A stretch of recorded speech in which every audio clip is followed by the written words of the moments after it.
월요일 아침입니다. 우리 사도행전 7장의 말씀과 함께 이 아침에 기도로 시작하길 간절히 바랍니다. 오늘은 사도행전 7장 1절부터 16절 말씀 읽었습니다. 스데반의 설교라는 제목과 함께 하나님 말씀 나누겠습니다. 오늘 우리가 읽었던 7장 말씀은 6장 말씀과 연계되어 있죠. 6장에는 그런 말씀이 진행됩니다. 하나님의 성령이 임하시고 예루살렘의 이스라엘 교회가 시작되었습니다. 그러면서 점차 많은 예수 그리스도의 말씀을 따른 예수 그리스도를 믿는 사람들이 유대 안에 많아졌던 것입니다. 이 현상은 어떤 것과 같냐면 오늘날 이슬람을 믿는 국가들 있지 않습니까? 극렬 이슬람주의자들이 있는 그 국가에서 갑자기 그들이 회심을 하는 겁니다. 그러니까 이슬람 사회에서 예를 들어서 회교도가 갑자기 크리스천으로 이렇게 이제 회심하게 되면 그 사람들은 이제 명예살인이라는 걸 이제 받게 되죠. 탄압을 받고 그다음에 폭탄 테러부터 시작해서 왜냐하면 그들은 그게 용납되지 않기 때문입니다. 유대교도 아마 진배 다름없을 겁니다. 그래서 그 예루살렘 가장 그 유대교의 집산지였던 그 핵심적인 그곳에 이제 교회가 생기고 믿는 자들이 더 많아졌고 심지어는 제사장 무리도 그 말씀에 그리스도의 믿는 도에 복종하기 시작한 일이 있었습니다. 이쯤 되니까 이제 종교 지도자들은 가만히 이 일을 자시할 수 없었겠죠. 그래서 6장 8절 말씀 보면 이제 스데반이 은혜와 권능이 충만하여 이제 큰 기사와 표적을 민간히 하겠다라고 합니다. 여기서 이제 스데반이 등장하는데요. 당시에 이제 사도들이 업무를 다 감당하기 힘들기 때문에 7명의 이제 대표자들을 세우죠. 평신도 지도자들로 말하면 장로 같은 그런 이제 역할로 직분자들을 세우게 됩니다. 근데 이들이 단순히 직무에 따라서 일을 하기 위해 세운 게 아니라 스데반과 같은 사람은 거의 복음을 선포하는 이 복음의 열정을 갖고 있는 헌신자로 이제 세워지게 됩니다. 여러분, 교회의 장로, 권사 같은 이런 직분들은 하나님께서 이와 같은 이제 평신도 리더십으로 세우는 그런 중차대한 것입니다. 우리가 가만히 있으면 이렇게 짬밥대로 이렇게 장로도 세워지고 하는데 이것이 바로 교회의 큰 패단이 되는 겁니다. 하나님 나라의 헌신자가 하나님이 택하신 자가 바로 이와 같은 스데반과 같은 역할을 감당할 수 있습니다. 그래서 스데반이 지혜와 성령의 충만함을 당하지 못하니까 나중에 그들은 거짓 증인들을 세우죠. 그것이 바로 14절에 6장 14절에 나오는 말입니다. 이 나사렛 예수가 이곳을 헐고 또 모세가 우리에게 전해준 규례를 고치겠다 함을 우리가 들었다라고 말합니다. 이거 거짓이죠. 일부는 맞는 것 같은데 결정적인 것은 다릅니다. 고치겠다는 게 아니라 성취하겠다는 겁니다. 이단들과 사특한 자들은 이와 같이 복음을 뒤틀어서 전혀 비슷한 것 같은데 가장 결과적인 것을 다르게 만드는 그래서 이단입니다. 이와 같이 복음을 변개하여 당시 스데반을 이제 공회 앞에 세우게 됩니다. 여러분, 유대 사회는 당시에 굉장히 무서운 살벌한 사회죠. 그러니까 유대교에 헌신하지 않고 예수 그리스도를 믿는 사람들은 목숨을 내놓아야 될 세상이 되었던 것입니다. 근데 저는 자꾸 우리가 이쪽으로 가고 있다고 생각을 합니다. 앞으로 예수 믿으면 인생이 힘들어집니다. 오늘날 사람들은 예수를 믿으면 내 마음대로 사는 삶에 방해를 받기 때문에 교회 같은 데 가면 안 된다고 자식에게 가르치는 겁니다. 그리고 교회를 다니다가도 왜 우리 화날 때 있잖아요. 교회에서 있으면 상처도 받고 화도 나고 야 내가 이래갖고 교회 왜 다니냐. 오늘부터 우리 집은 교회를 다니지 말자. 여호수아는 오늘부터 나와 내 집은 주님만 섬기겠다고 했는데 그걸 역으로 오늘부터 나와 내 집은 절대로 교회 가지 말자. 이런 또 발상이 나오기도 합니다. 세상이 참 희한하게 돌아가죠. 그러나 역사는 계속 반복되는 것 같아요. 그래서 스데반은 여러분 공회 앞에 세워지게 됐고 사람들이 그의 얼굴을 봤을 때 마치 천사와 같이 빛났다라고 합니다. 예수님 말씀하십니다. 많은 사람들이 너희를 공회에다 끌어갈 것이고 대중 앞에 세울 것이다. 그때 하나님은 그때 너희 입술에 할 말을 넣어주겠다 하셨습니다. 스데반이 바로 이와 같이 공회 앞에서 많은 사람들 앞에서 복음을 담대히 선포하게 되었죠. 그는 이제 7장 1절부터 무엇을 말하냐 하면 이제 아브라함 얘기를 먼저 꺼내기 시작하죠. 2절입니다. 여러분 부형들이여 들으소서. 우리 조상 아브라함이 하란에 있기 전 메소포타미아에 있을 때에 영광의 하나님이 그에게 보이셨다라고 말합니다. 이스라엘 사람들의 유대교의 신앙의 첫 번째 스타트는 바로 아브라함입니다. 아브라함과 다윗의 자손 예수 그리스도의 세계라라고 하는 마태복음 1장 1절 족보도 보면 유대주의자였던 마태가 바로 아브라함을 거론하게 되죠. 그렇습니다. 믿음의 시작은 이들에겐 아브라함이었습니다. 근데 그가 어디서부터 왔느냐 봤을 때 메소포타미아라는 지역을 강조합니다. 이 메소포타미아 두 강이 만나는 지점에 있던 곳이 바로 우르였잖아요. 갈대아 우르. 갈대아라는 이름 자체가 이 메소포타미아라는 의미입니다. 그래서 그곳에서부터 부름받았지 않느냐, 이 거리상으로 따져봐도 여러분 엄청나게 길죠. 그곳에서부터 불렀던 것입니다. 어디로요? 가나안으로. 오늘 너희가 있는 이 예루살렘 성전이 세워진 이곳까지 하나님이 저 메소포타미아에서 끌어왔다는 겁니다. 하나님은 그 동네에서 부르실 수 있었습니다. 하지만 굳이 이 메소포타미아 저 끝자락에 있는 사람을 끌어다가 이곳에 데려다 놓고 그 사람으로 시작하여서 이 민족을 세우셨다는 겁니다. 여기서 우리는 다음 같은 걸 알게 되죠. 사도행전 2장 39절 말씀 보면 우리 하나님께서는 얼마든지 그가 부르시는 사람을 부르신다라는 말씀이 있습니다. 여러분 우리가 이곳에 모였지 않습니까? 저도 이곳의 출신이 아니고 여러분도 이곳 출신이 아니죠. 여러분 우리를 이곳에 세우신 것은 하나님의 위대한 계획이 있는 것입니다. 우리의 인생은 구속사의 연속입니다. 그래서 하나님의 말씀을 깨닫고 하나님을 발견할 때 우리는 그때야 내 자신이 어떤 자인지 알게 됩니다. 다시 말합니다. 하나님을 알 때 내 자신을 알게 되는 것입니다. 그들은 복음을 알기 위해서 예수 그리스도를 알기 위해서 그들의 첫 번째 시작이라고 하는 메소포타미아에서 부르신 아브라함을 거론해야 됐습니다. 로마서 8장 30절은 바로 이와 같이 구원의 서정을 우리에게 알려주고 계시죠. 미리 아신 그들을 부르시고 부르신 그들을 또한 의롭다 하시고 의롭다 하신 그들을 또한 영화롭게 하셨느니라 하셨습니다. 하나님의 구원은 그의 계획과 선택과 인생 가운데 부르심과 또한 그를 말씀을 듣고 그를 의롭게 하신 칭의의 역사와 그를 또한 의롭다 하신 그 은혜로 인하여 인생의 성화와 마지막 하나님의 보좌 앞에 서는 그때 영광스럽게 영화의 단계까지 우리를 전인격적으로 전생애를 주께서 진행하십니다. 구원의 역사의 시작과 구원의 역사의 과정과 완성과 영광은 다 하나님의 구원 계획에 있습니다. 우리는 이 스데반 설교 처음 부분에서 하나님의 구원은 그의 주권적인 역사 안에 있다고 생각합니다. 우리가 주변에 토요일날도 뭐 이렇게 같이 행사도 했지만 여러분 우리가 참 하나님의 일은 우리가 알다가도 모르겠어요. 그죠? 우리의 노력으로 사람을 초대해도 여러분 그냥 밥만 먹고 가는 사람이 있습니다. 오죽하면 우리나라 동요에 물만 먹고 가지요라는 노래가 있습니다. 그러니까 밥만 먹고 가는 사람이 있는가 하면 말씀을 듣고 하나님이 부르시는 사람이 있다는 겁니다. 그러므로 우리는 부지런히 전합시다. 우리는 부지런히 이웃을 위해서 기도합시다. 그들에게 복음의 씨를 뿌리십시다. 중요한 것은 하나님은 미리 정하신 사람들이 있다라는 것입니다. 그들을 우리 교회를 통하여 여러 성도님들을 통하여 인생 가운데 부르시는 역사가 있을 겁니다. 아브라함은 그렇게 시작되었습니다. 우리 5절 말씀 보면 그런데 여기서 발붙일 만한 땅도 유업도 주지 아니하시고 다만 이 땅을 아직 자식도 없는 그와 그의 후손에게 소유로 주신다고 약속하셨습니다. 약속, 언약하셨다는 것이죠. 아브라함은 평생에 자기 땅을 가져본 적이 없습니다. 아브라함은 집 짓고 살지 않았습니다. 아브라함은 텐트를 치고 하나님이 보내시는 곳에서 살았습니다. 근데 하나님은 약속하셨습니다. 아브라함, 내가 네 이 땅을 주겠다. 근데 그의 평생에 단 한 편의 땅도 얻지 못했다고 하죠. 네 자손을 하늘의 별과 같이 땅의 모래같이 많게 해줄 것이다. 큰 민족을 이룰 것이야.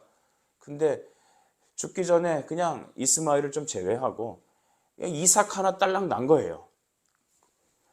그러니까 어떻게 보면 하나님의 이 약속이라는 게 너무 허황되게 느껴지는 겁니다. 인생은 그렇잖아요. 당장 내 안에 결과물이 있어야 합니다. 기도하면 역사가 일어나고 막 그냥 로또 맞고 그러면 교회 안 다니죠. 다 들로산으로 다 이제 해외여행 떠나죠. 하나님이 여러분이 로또에 안 되게 되는 줄 아십니까? 해외여행 가지 말라고. 예, 어떤 분은 이제 주일날 이렇게 막 또 이제 성도들이 너무 지교회 중심으로 살면 안 된대요. 그래서 이렇게 이쪽 교회에서 가서 예배도 드려보고 막 그래야 된대요. 여러분 그렇게 되면 교회 해체됩니다. 여러분 이렇게 아브라함은 하나님께서 지금 당장 주어지지 않았지만 미래에 되어질 일들을 약속으로 주어주셨습니다. 미래의 큰 백성들을 아직 당장에 나타나진 않았지만 약속의 첫 번째 시인 이삭을 주셨습니다. 그리고 그의 후손에게 소유를 주시겠다고 하셨습니다. 여러분, 이 후손은 첫 번째 그리스도이십니다. 여러분, 예수 그리스도를 너에게 줄 것이다. 너의 자손을 통하여 예수를 줄 것이다.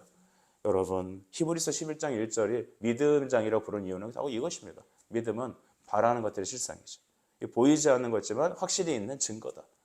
그러므로 이 눈에 아무 증거 아니 보이고 확신이 당시 우리 상황 속에서 모든 것이 보여지지 않을지라도 말씀을 믿는 신앙 안에서 굳게 서라라는 것이죠. 오늘 이 아침에도 우리가 하나님의 약속의 말씀 붙잡는 신앙으로 굳게 서길 축복합니다. 이후에 그들에게 이뤄질 일들은 6절 이후에 보면 중반절에 400년 동안 너희를 괴롭게 할 것이다. 정말 약속대로 그렇게 됐죠. 하나님이 너의 자손에 큰 민족을 줄 것이고 너희가 이 땅을 줄 거야 라고 얘기하면서 그 대신에 너희 자손들이 400년 동안 이웃 땅에서 고난받을 거라고 미리 말합니다. 이 400년을 뭘 말할까요? 430년 동안에 바로 애굽의 통치, 애굽의 종살이를 말하죠. 그러면서 하나님은 8절에 아브라함에게 할례 언약을 인쳐하십니다. 할례 언약. 창세기 17장에 등장하는 말입니다. 잘 보시면 아브라함의 이 스데반의 설교가 굉장히 연대기적으로 쫙 흘러가고 있는 걸 보게 됩니다. 이스라엘 사람들의 눈높이에 맞춰서 그들의 역사를 훑어가면서 너의 인생이 바로 하나님의 구속사의 시작이었고 진행이었음을, 그 진행의 끝은 우리가 나중에 스데반 설교 마지막에서 보겠지만 그 끝이 예수 그리스도로 성취되었음을 구속사적으로 설교하는 겁니다. 여러분, 믿음의 조상들, 특별히 이 스데반과 사도들의 설교는 단 한 가지에 초점을 맞춥니다. 예수 그리스도에게 초점을 맞춥니다. 그래서 여러분, 그 목회자의 메시지가 진짜인지 아닌지를 보기 위해서는 하나님의 구속사와 그리스도의 성취, 즉 십자가에 달리신 그리스도께 포커싱이 되어 있는지를 보면 딱 알 수 있습니다. 자기 영광을 드러내고 도덕을 얘기하고 사회의 어떤 현상을 얘기하고 그런 거는 복음이 아니죠. 제가 어떤 분에게 한 2번 찾아가서 이제 신방도 하면서 복음을 전했을 때 그분이 저한테 이렇게 얘기했습니다. 목사님, 당신 설교를 들으면 들을 내용이 없대요. 제가 왜 없습니까? 그랬더니 저는 이것도 얘기하고 저것도 얘기했는데요. 오늘 설교를 제가 40분이나 설교했는데 왜 들을 내용이 없습니까? 그분이 얘기하는 건 그거예요. 대학 교수였기 때문에 저기 서초동에 어느 교회 갔더니 거기 목사님이 시사도 얘기하고 뭐 철학도 얘기하고 얼마나 유익했는지 모른답니다. 또 어느 저기 또 이천동 갔더니 그 목사님은 또 그냥 그 경제 사상, 경제 이야기를 얼마나 그렇게 다 현대 우리에게 딱 맞게 풀어내는지 제가 탐복을 했답니다. 당신 설교는 들을 게 없습니다. 당신은 죄다 성경만 얘기하더라. 제가 할렐루야 그랬습니다. 여러분, 말씀 선포는 성경만 얘기하는 겁니다. 예수만 얘기하는 겁니다. 제가 설교 때 우리 아이들도 있고 그래서 양념을 치느라고 좀 그러는 거죠. 성경만 얘기해야 되는 거예요. 사도들의 설교는 그래서 예수 그리스도로만 충분했습니다. 순교자 스데반 집사도 그리스도와 하나님의 나라만 선포했습니다. 여러분, 하나님의 계획, 구원의 계획이 이 땅에 너희에게 어떻게 선포되는지를 말하고 있지 않습니까? 할례 언약은 여러분 무엇입니까? 우리가 하나님의 구원이 하나님의 언약 속에 있다는, 하나님의 계획 속에 있다는 것이고 하나님께서 주권적으로 구원하신다는 것을 말하지 않습니까? 그래서 육체의 표식을 낸 거죠. 그래서 이 할례의 성취는 오늘날 세례로 성취되었습니다. 그들을 여러분 메소포타미아에서 데리고 온 사람들을 선택하시고 할례를 행하시고 또 그들에게 이삭과 12조상을 낳았죠. 그리고 또 이제 9절부터 요셉이 또 등장합니다. 요셉은 예수 그리스도의 인격과 삶을 잘 표현하는, 똑같지는 않지만 그래도 우리 눈높이에 잘 대비해서 설명해 줄 수 있는 그런 이제 모델이었습니다. 요셉을 시기하여 애굽에 팔았다고 하죠. 오늘날 우리는 예수를 시기하여 믿지 않습니다. 부인합니다. 거기서 하나님은 모든 환난을 건너내셨고 또 여러분 10절 후반절에 보면 그를 애굽과 자기 온 집의 통치자로 세우셨다. 애굽의 총리 대신을 된 것을 말하게 되죠.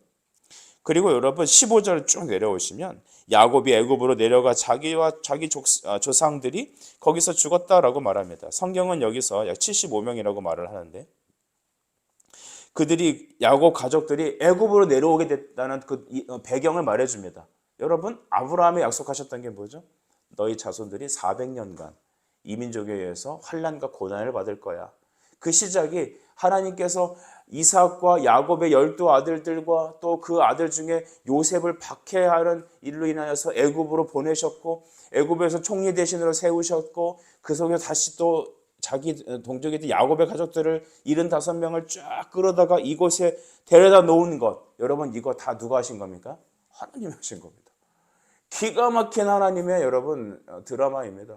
우리 요즘 드라마 작가들 하면 유명한 사람들이 있죠. 그 사람들이 이 드라마를 계획할 때 구상을 하지 않습니까? 영화도 극본도 각 플롯을 짜면서 이렇게 각본을 짠단 말이죠. 그의 어떤 히스토리의 어떤 주제와 사상과 또 말하고자 하는 작가의 어떤 내면의 어떤 주제들을 다 대사와 인물을 통해서 넣어주죠. 결국 성경에 나와 있는 이 믿음의 사람들, 오늘 스데반이 설교한 이들이 바로 아브라함의 죽음까지 이르는 이 모든 것들은 하나님의 위대한 구원의 드라마였습니다. 그것은 예수 그리스도를 보내셔서 인류를 구원하시겠다는 창세기 3장 15절의 원역사, 즉 하나님이 우리를 구원하시겠다는 여인의 후손이 뱀의 머리를 깨뜨리시고 하나님의 자손들을 다시 건지셔서 천국 보내시겠다는, 자녀 삼으시겠다는 위대한 하나님의 구원의 작전을 우리는 이스라엘의 전 역사, 구역사를 통하여서 우리는 오늘 우리가 보게 되었습니다. 그리고 결국 그들은, 아브라함은 세겜 하모리 자손에게서 은으로 값을 주고 산 무덤에 장사되었다고 말하죠. 창세기 23장에 나와요. 이게 사라의 죽음이죠. 은 400세겔이라고 합니다. 400개를 무덤에 주고 그 땅을 샀다는 것이죠. 그냥 거저 쓸 수도 있었겠지만 아브라함이 당대에 이름 좀 있는 사람이잖아요. 유명한 사람이니까 아유 형님 뭐 그냥 쓰십시오. 그럴 수도 있겠지만 그는 굳이 돈을 지불하여서 그곳을 사게 됩니다. 자기도 그곳에 뼈를 묻습니다. 이게 뭘 말할까요? 값을 주고 샀기 때문에 이 땅은 우리 자손들에게 돌리겠다는 겁니다. 아브라함은 철저히 언약신약에, 구원신약에 붙잡혀 있는 사람이에요. 하나님의 뜻에 대해서 알겠죠. 지금 나는 하나님의 내 죽음마저 내가 이 땅을 삼으로, 사라의 무덤을 사고 나도 이 땅에 뼈를 묻음으로 하나님의 구원의 역사가 이 땅에 이루어질 것이다 라는 것입니다. 하나님 약속, 말씀을 믿는 신앙을 딱 의미합니다. 여러분, 저는 오늘 스데반 설교를 이 정도로 정리하고자 합니다. 구원의 역사, 하나님이 계획하셨습니다. 하나님이 아브라함을 택하셨습니다.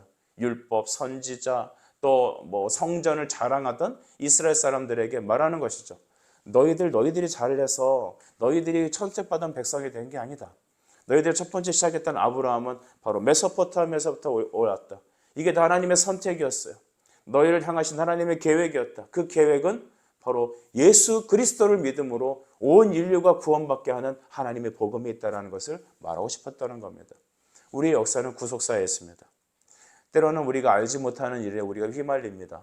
주님을 섬기고 예배하면서 따라가는데 당연히 복을 받고 돈 잘 되고 자식 잘 풀려야 되는데 인생이 넉넉지 않고 피곤하기도 하고 과연 내가 믿는 신앙이 올바른 신앙인가? 참 헷갈릴 때도 많이 있을 것 같아요. 하지만 한 가지만 기억합시다. 우리를 미리 정하신 이들은 하나님이십니다. 우리는 하나님의 구원의 역사의 드라마에 한 페이지를 장식하는 사람들입니다.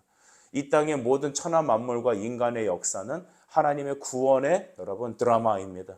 이 위대한 드라마에 우리를 잠시 쓰시고 우리 인생 속에 관여하셔서 우리 교회를 세우시고 우리 한 사람 한 사람 자녀들을 통하여 십자가를 세우도록 주님은 말씀하셨습니다.